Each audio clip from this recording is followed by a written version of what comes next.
ओम शांति।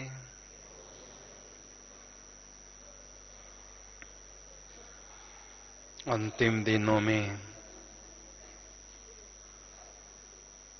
ब्रह्मा बाबा की उपरामता तथा व्यक्त स्थिति शिव बाबा ने जो इतना ऊंचा ज्ञान दिया है, उस श्रेष्ठ ज्ञान को सबसे पहले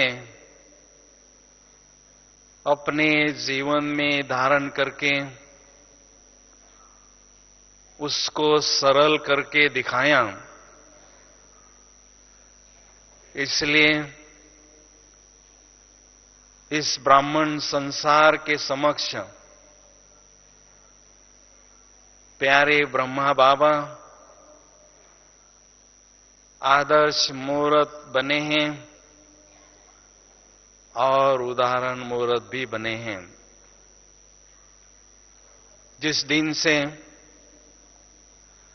शिव बाबा ने ब्रह्मा बाबा के तन में प्रवेश किया, उस दिन से ब्रह्मा बाबा अपने देह से उपराम हो गए थे।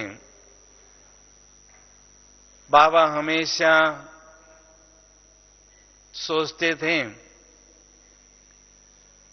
कि यह मेरा शरीर शिव बाबा ने लोन पर लिया है, यह हुसैन का घोड़ा है, इसकी स्वयं शिव बाबा ही संभाल करेंगे। तत्पश्चात बाबा अपने देह के संबंधियों से भी उपराम हुए। बाबा स्वयं को हमेशा बच्चा समझते थे। मैं शिव बाबा का बच्चा हूं और यह परिवार भी बाबा का है। इसलिए शुरू से ही बाबा की स्थिति उपराम अनुभव होती थी और बाबा ने इस साकारी दुनिया को, इस संसार में रहते हुए भी शिव बाबा को अपना संसार अनुभव किया, जिससे बाबा की स्थिति स्वतः ही उपराम अनुभव होती थी। बाबा के समीप कोई भी जाता था तो उपराम स्थिति को अनुभव करता था। ऐसा लगता था कि बाबा केवल स्थूल रीति से यहां बैठे हैं, लेकिन बाबा ने स्वयं को परम धाम में प्यारे शिव बाबा के पास ट्रांसफर कर दिया है। इसलिए जो भी बाबा के सामने जाता था, बाबा के नैनों से उपराम स्थिति अनुभव करता था और शांति शक्ति के प्रवाह में स्वयं बहने लगता था। बाबा हमेशा इस पुरानी दुनिया में और इस पुराने तन में मेहमान समझते थे।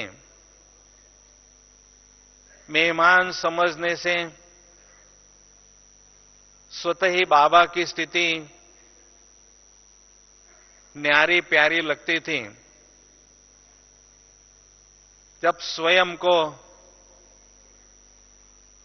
मैं देही आत्मा अलग हूं और मेरी देह मेरे से अलग है,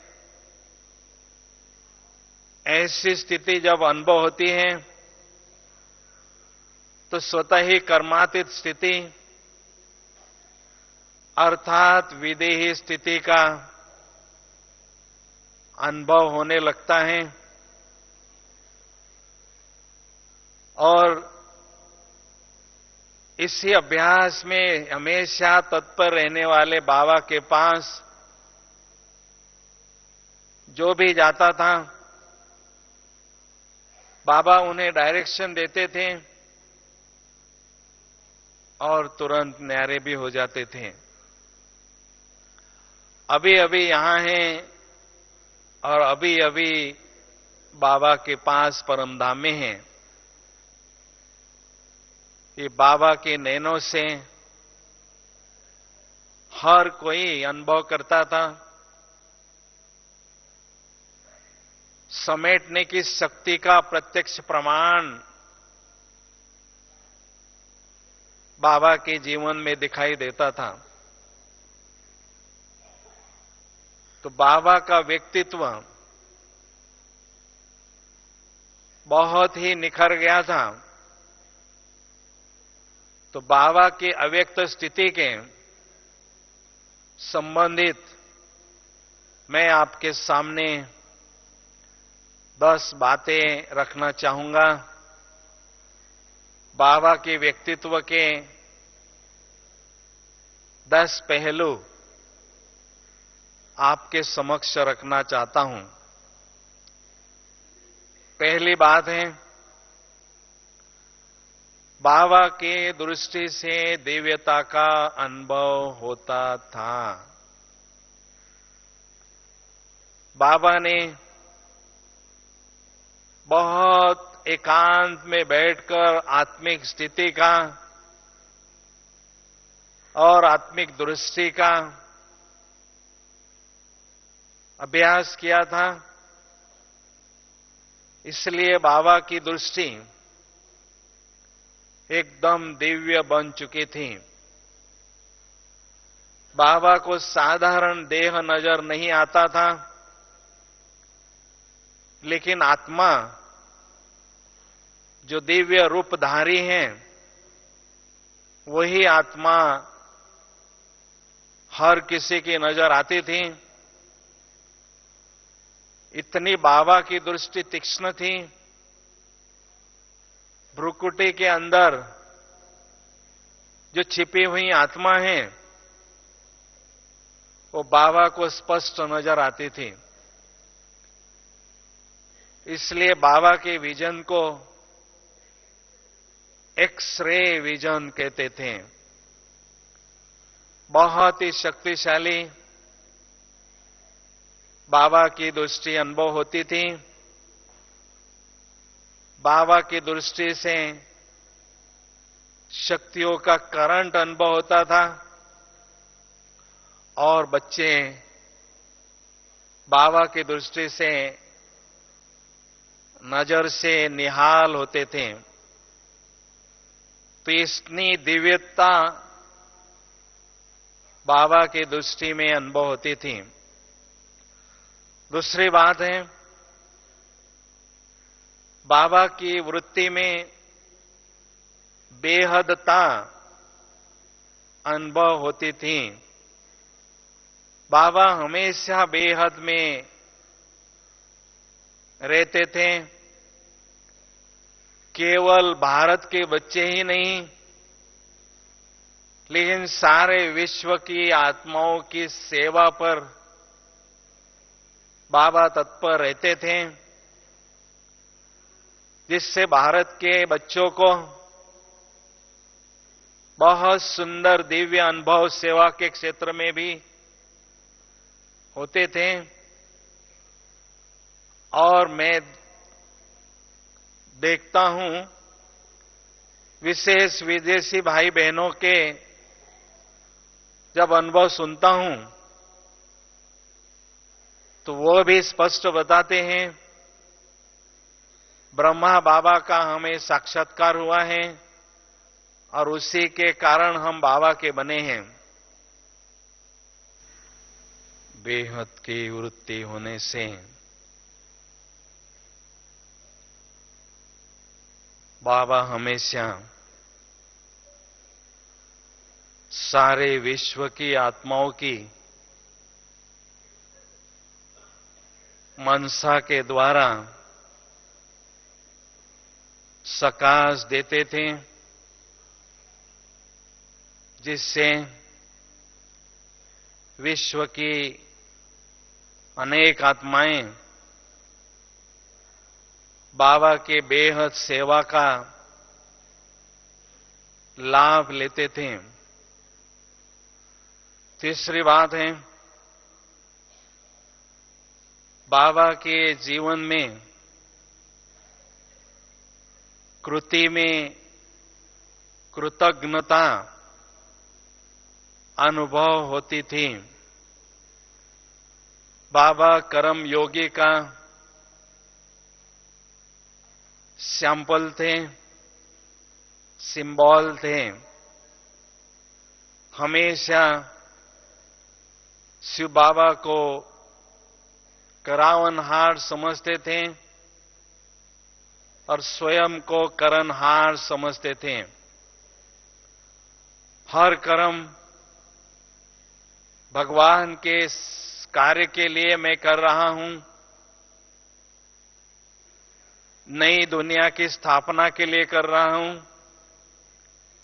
यही भावना सदा बाबा के मन में रहती थी, जिससे कर्म योगी की न्यारी प्यारी स्थिति हर बच्चे को अनुभव होती थी। कर्म योगी जीवन अर्थात डबल फोर्स अनुभव करने का जीवन।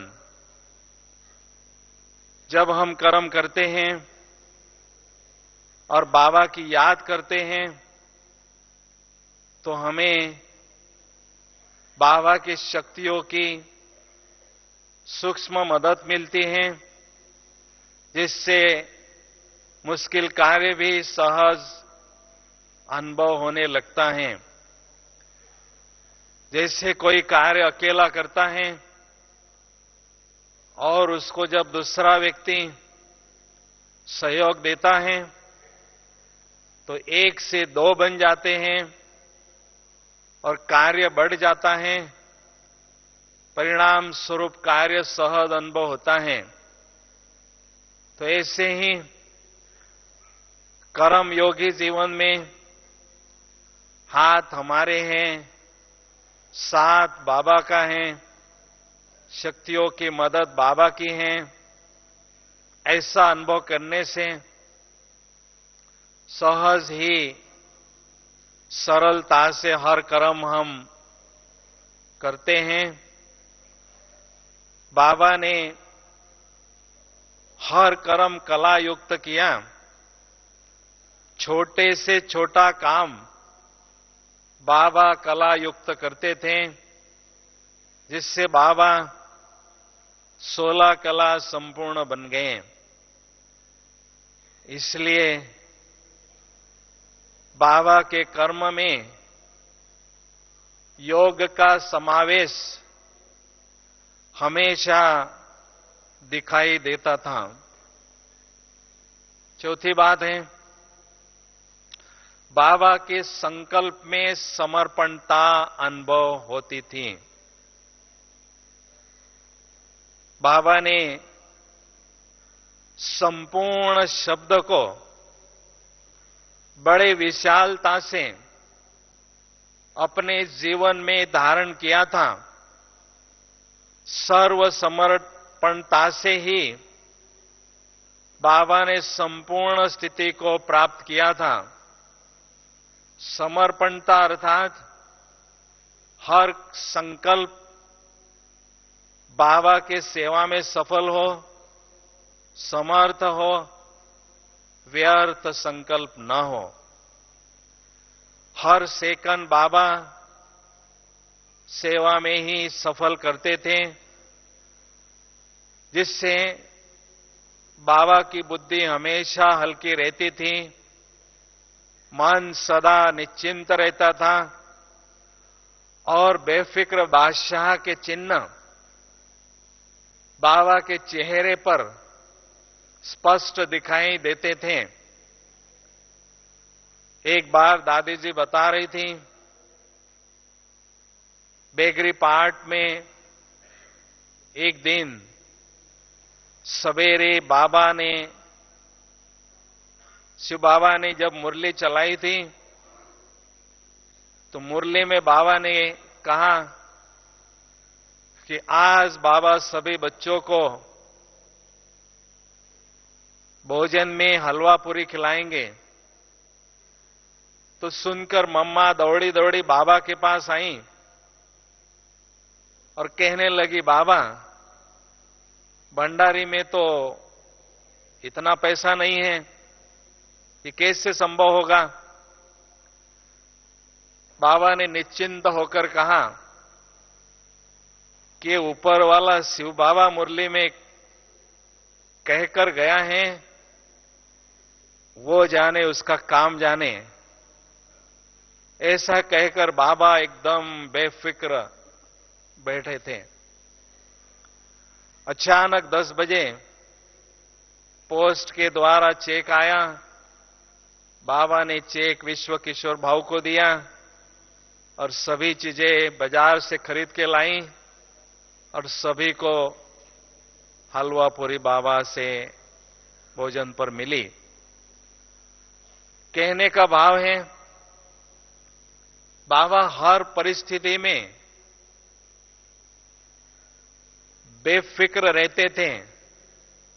हमेशा सोचते थे शिव बाबा का यह यज्ञ है, बाबा हर प्रकार की संभाल इस यज्ञ की करते रहते हैं और करते रहेंगे। 5वीं बात है, बाबा के स्वप्न में भी संतुष्टता अनुभव होती थी। सारे दिन भर जब श्रेष्ठ स्थिति होती है तो हमें स्वप्न भी सतोप्रधान अर्थात सात्विक पढ़ते हैं।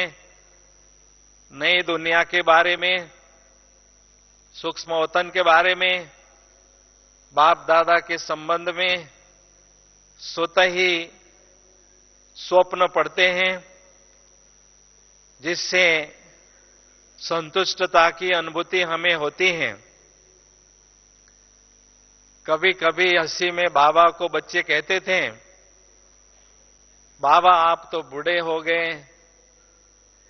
तो बाबा कहते थे, कल तो मैं विष्णु कृष्ण बनने वाला हूं। तो बाबा हमेशा खुशी में झूमते थे, नारायणी नशे में मस्त रहते थे। शुरू दिन से बाबा को नारायणी नशा रहता था और उसी नारायणी नशे ने बाबा के संपूर्णता के स्थिति के निशाने तक सहज ही बाबा को पहुंचाया। इसलिए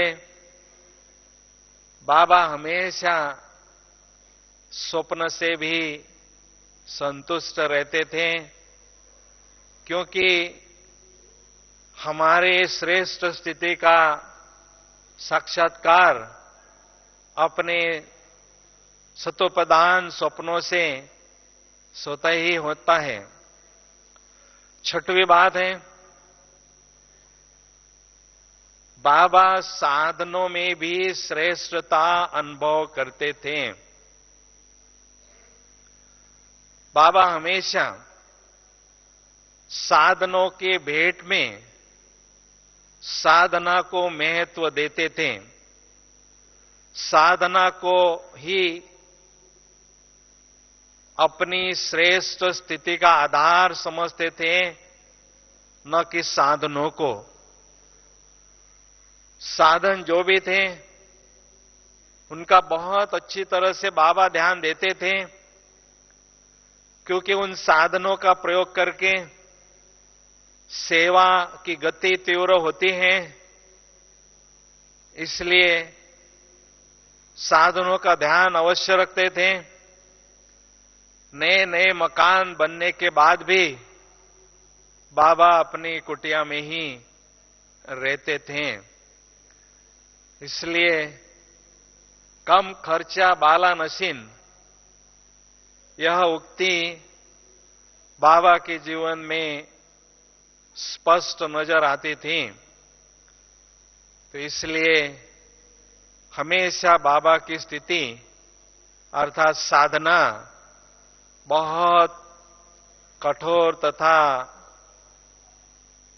बहुत श्रेष्ठ अनुभव होती थी।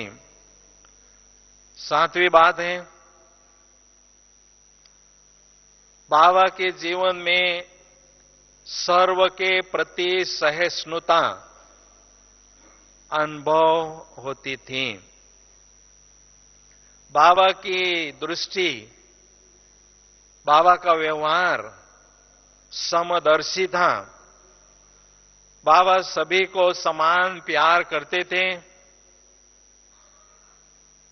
हर किसी को अपनत्व का अनुभव होता था।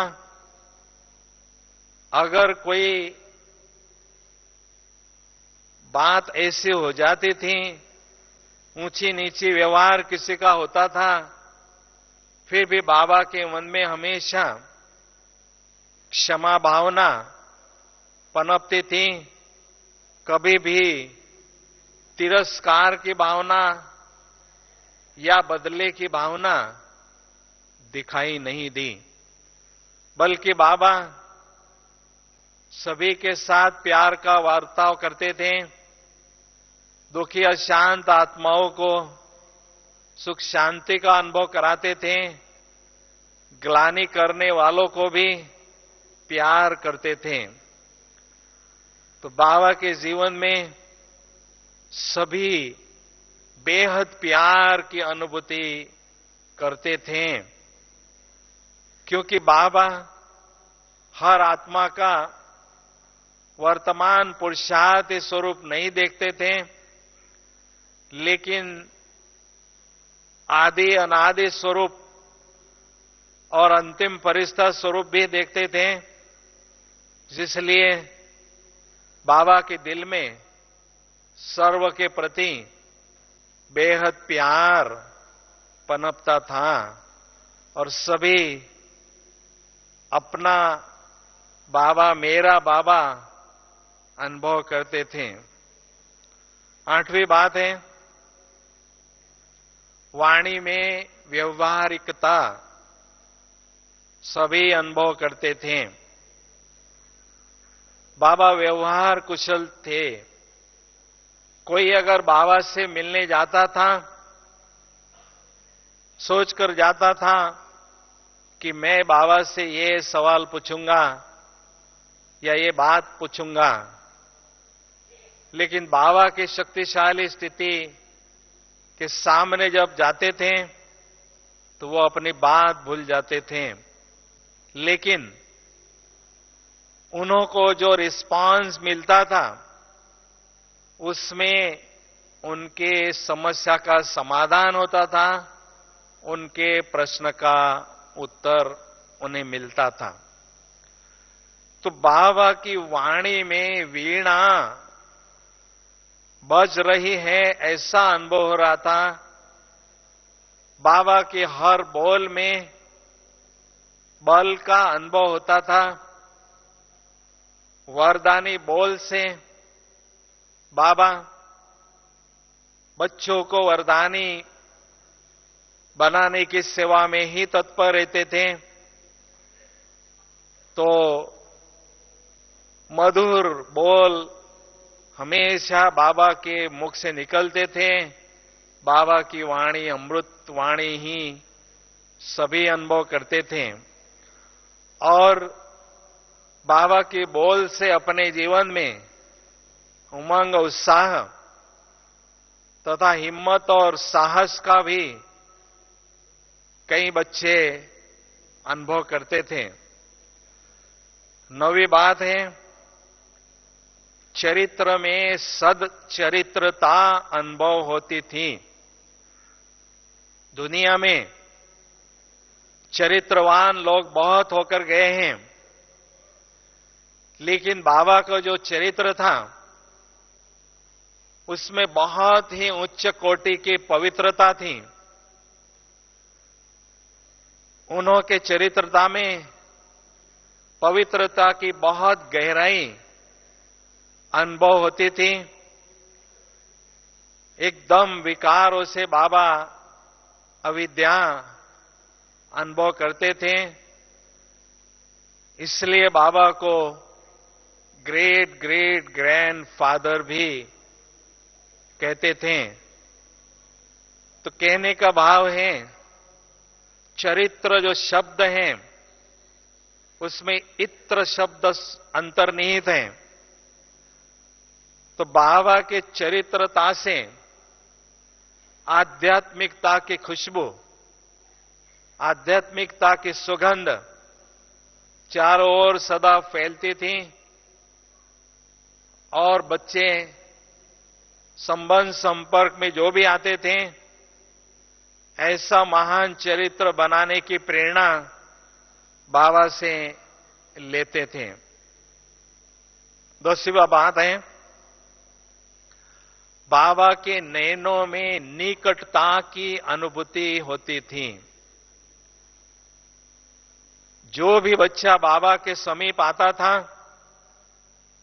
अपनेपन की महसूसता करता था, बेहद प्यार की अनुभूति करता था, क्योंकि बाबा के जीवन में, बाबा के नैनों में वो रूहानियत थी जो हर किसी पर प्रभाव डालती थी। वो जादुई दृष्टि बाबा की थी जो हर एक बच्चे के मुख से मेरा बाबा अनुभव होता था।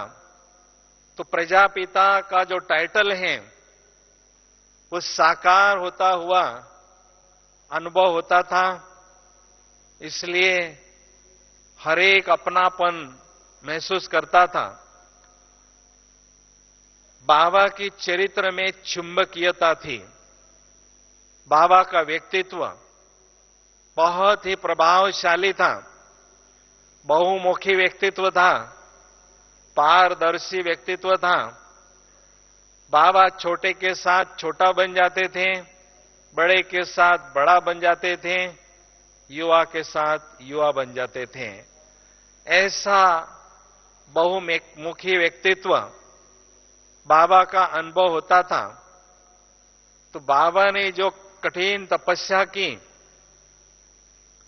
बाबा की तपस्या का फल हमें मधुबन में चारों धाम करने के लिए मिलता है। बाबा ने मधुबन को तपस्थली बना दिया है। अपनी तपस्या से महान तीर्थ बना दिया है। सारी दुनिया में जो चारों धाम का महत्व है, चारों धाम करने से जो पुण्य जमा होता है, वह पुण्य बाबा मधुबन में जो चारों धाम हैं करने से ही हमें प्राप्त होता है।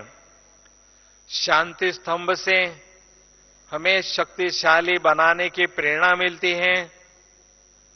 बाबा के कमरे से बाबा के समान बनने की प्रेरणा मिलती है।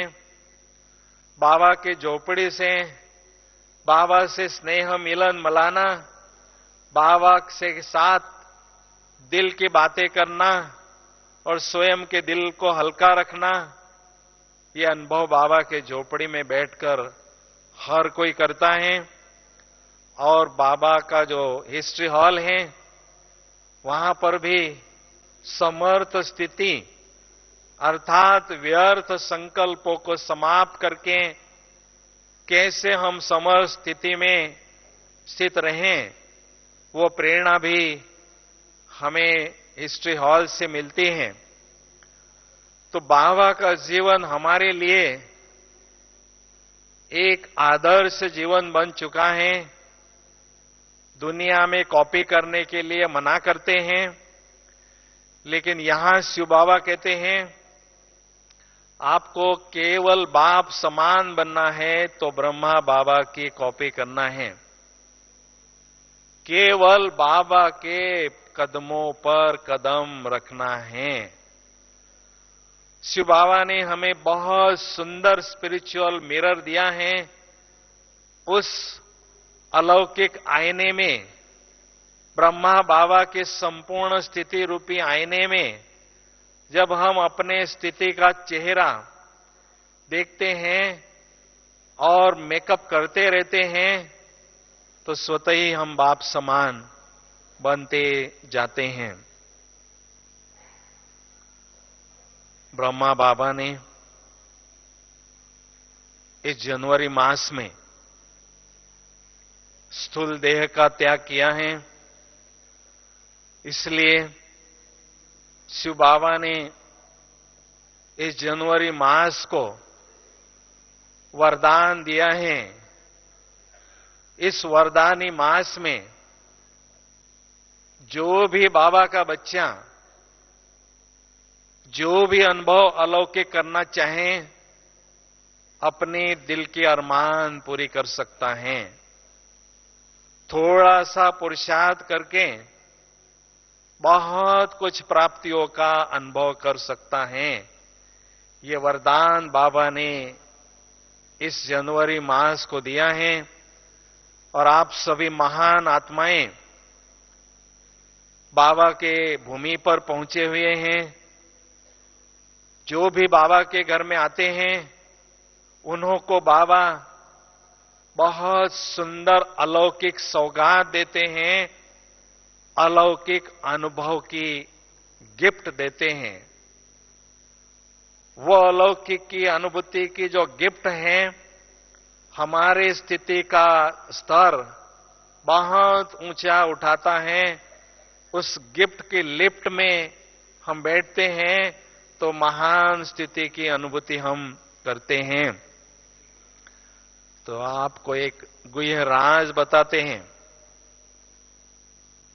अभी जब तक आप यहां मधुबन में हैं, शांतिवन में हैं, तब तक आपकी झोली बहुत ही अलौकिक अनुभव से आपको भरपूर करना है।